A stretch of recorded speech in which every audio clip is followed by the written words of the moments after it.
আলহামদুলিল্লাহ, আজকে একটা বিশেষ দিন। ইয়া আল্লাহ, আজ তো সৌদি আরবের আরাফাতের মাঠে যত মানুষের দোয়া কবুল হবে, তাদের সাথে আমাদেরও দোয়া যেন কবুল করিও মালিক।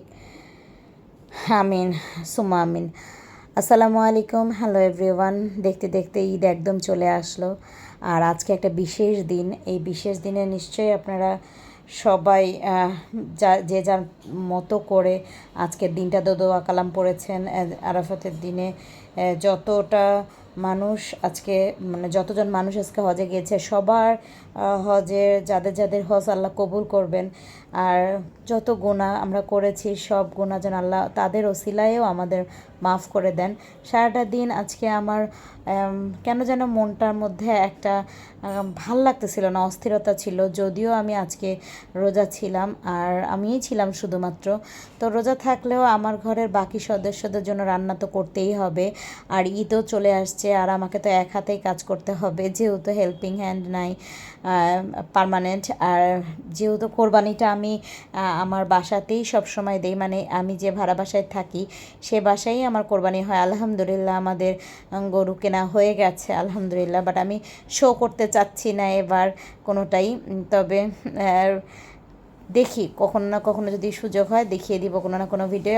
আল্লাহর রহমতে আমাদের প্রায় মানে আমাদের গরুটা আজকেই আসছে, মানে জাস্ট ঈদের হজের দিনই আমরা আমাদের কোরবানির প্রিয় পশুটাকে কিনতে পারছি, এবং আলহামদুলিল্লাহ দেখে আমার অনেক ভাল লাগছে।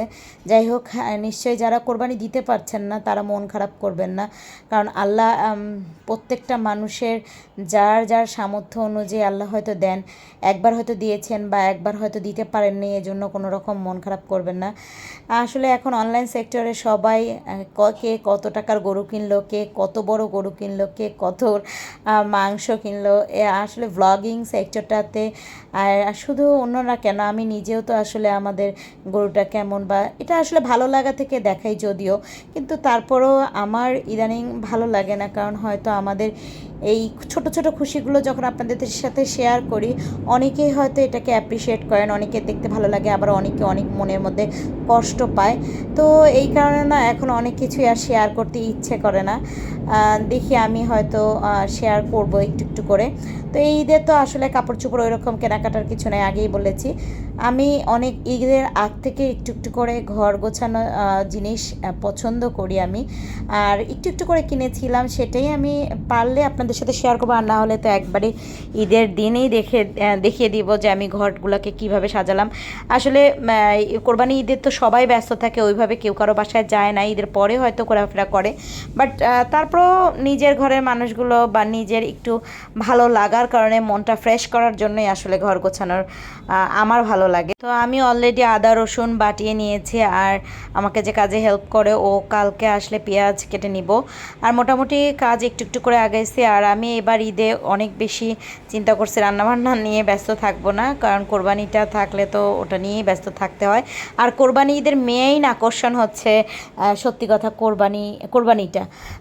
মানে কখনো না কখনো মানে আমার মনে হয় যে আসলে যাই করি না কেন, যত রান্নায় পোলাও বিরিয়ানি যাই হোক না কেন, মেইন আকর্ষণটা আসলে গরু কাটা এবং সবাইকে ভাগ করে দেওয়া, নিজের হাতে বিলানো, ওইটাই আসলে তৃপ্তি। খাওয়া দাওয়া বা বাকি অন্য কিছু আমার কাছে অত বেশি ভালো লাগে না।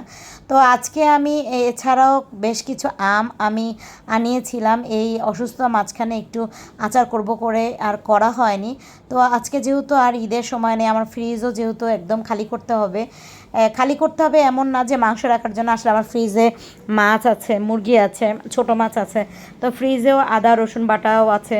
এছাড়া আমি যেহেতু ফ্রোজেন আম রাখি, ফ্রোজেন টমেটো আছে, তো ফ্রিজটা ক্লিন করে আমি আবার রেখে দিয়েছি।